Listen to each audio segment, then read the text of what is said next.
সকালবেলা আমি মাছকে মুড়ি খাওয়াতে আসি প্রতিদিন। তারপরে কয়েকটা ছেলে এখানে উঁকি ঝুঁকি মারছে, আমায় বললো যে এটা কি কনফার্ম? আমি বললাম যে হ্যাঁ, একটা মানুষই মরে পড়ে আছে। পরনে নীল চেক জামা, ভাসছে উবু হয়ে, দেহ নিথর। পুকুর থেকে তুলতেই দেখা গেল চোখে চশমা। স্থানীয়রা দেখেই চিনে ফেললেন।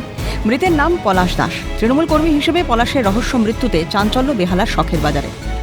সোমবার সকালে শখের বাজারের বেলতলা অঞ্চলের পুকুর থেকে তার দেহ উদ্ধার হয়। হরিদেবপুর থানার অন্তর্গত শখের বাজার বেলতলা পুকুর থেকে উদ্ধার হলো স্থানীয় এক তৃণমূল কর্মীর পচা গলা দেহ। সকালবেলা আমি মাছকে মুড়ি খাওয়াতে আসি প্রতিদিন। তারপরে কয়েকটা ছেলে এখানে উঁকি ঝুঁকি মারছে, আমায় বললো যে এটা কি কনফার্ম? আমি বললাম যে হ্যাঁ, একটা মানুষই মরে পড়ে আছে, কিন্তু তোমরা হাত দিও না। তার কারণ এখানে পুলিশ কেস হবে, সবাইকে খবর দাও, পাড়ার সমস্ত বড় যারা গুণীজন তারা সবাইকে খবর দাও। খবর দেওয়ার পরে দেখলাম যে আস্তে আস্তে ভিড় শুরু হয়েছে। এসে দেখি বডিটা উল্টো হয়ে ভেসে আছে।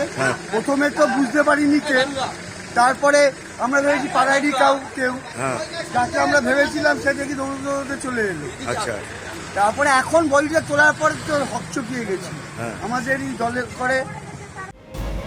খবর পেয়ে পুলিশ গিয়ে দেহ উদ্ধার করে। এলাকার সূত্রে খবর, মা ও মামার সঙ্গে বেলতলায় থাকতেন পলাশ। মায়ের মৃত্যুর পর থেকে মামার সঙ্গে থাকতেন, তার মৃগীর অসুখ ছিল। হরিদেবপুর থানার অন্তর্গত শখের বাজার বেলতলা পুকুর থেকে উদ্ধার হলো স্থানীয় এক তৃণমূল কর্মীর পচা গলা দেহ।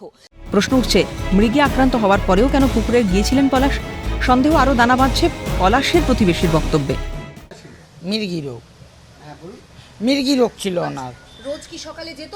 হ্যাঁ, না না না না না না না আসলে উনি পুকুরে উনি মানে এমনি ঘরেই থাকতো। ওই পথে ওনার যাতায়াত ছিল না সেরকম একটা। ওনার উল্টো পথে ওনার মামার বাড়ি ছিল, উনি সেখানেই যাতায়াত করতো। কিন্তু ওই পথে কিভাবে চলে গেছে এটা আমরাও জানি না। না না না, এটা আমাদের কাছেও জানা নেই। প্রশ্ন উঠছে, পুকুরের পথে কেন গেলেন পলাশ? নিজে গিয়েছিলেন তিনি? কেউ কি অসুস্থতার সুযোগ উঠিয়েছে, নাকি নেহাতি অসাবধানতাবশত মৃত্যু?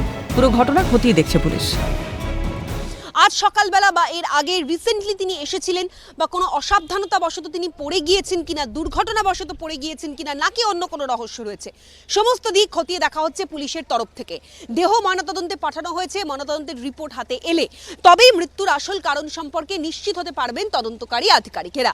ক্যামেরায় জনি মণ্ডলের সঙ্গে অভিরূপা সাহা ও রাজীব নস্কর, ক্যালকাটা নিউজ, কলকাতা।